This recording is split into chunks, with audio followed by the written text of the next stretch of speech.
When we think of the founding fathers of this country, one of the first names that we think of is Thomas Jefferson. Rightfully so, as Jefferson had a large hand in the founding of the United States. But that's not his only lasting legacy. Thomas Jefferson himself felt that there were three key areas that were his legacy to leave upon this country, something that he proclaimed when he designed his own tombstone. The three things that he wanted to immortalize: the writing of the Declaration of Independence, passing the Statute of Virginia for religious freedom, and the founding of the University of Virginia. In a document where he laid out the design for his grave marker, he had this to say: "Because by these as testimonials that I have lived, I wish most to be remembered."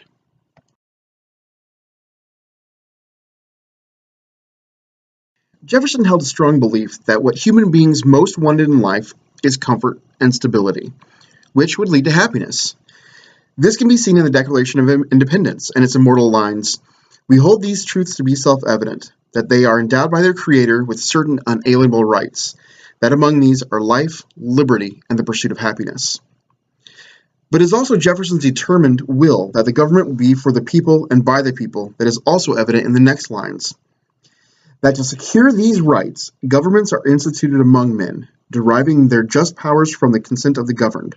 That whenever any form of government becomes destructive of those ends, it is the right of the people to alter or abolish it, and to institute new government laying its foundations on such principles and organizing its powers in such form as to them shall seem most likely to affect their safety and happiness."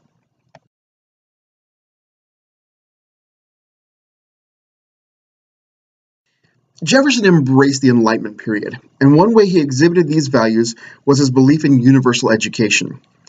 Jefferson felt that education was the best way for individuals to achieve happiness, not only for themselves, but their communities.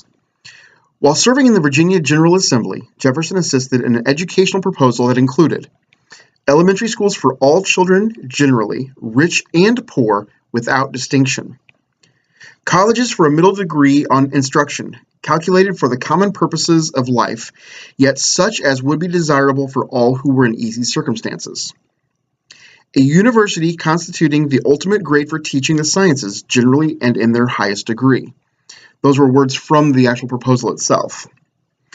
Jefferson believed that education was the way for individuals to develop their critical thinking and logic skills.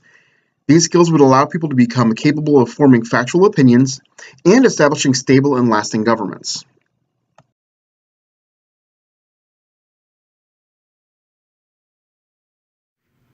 This education that developed reasoning and critical thinking was not just helping establish a strong and stable government. Jefferson also felt that this knowledge and thinking would also allow people to form a calculated and informed decision upon their religious beliefs. A devout Christian himself, Jefferson felt that the government should not impose upon anyone a sanctioned religion. With an educated community that could reason for themselves, people would be capable of choosing their own religious beliefs, and the government would have no need to force any specific ideology on them. Thomas Jefferson proposed a bill during his time in the Virginia General Assembly to establish religious freedom. Jefferson argued that forcing anyone to worship or follow any religious doctrine was a violation of civil liberties and infringed upon natural rights.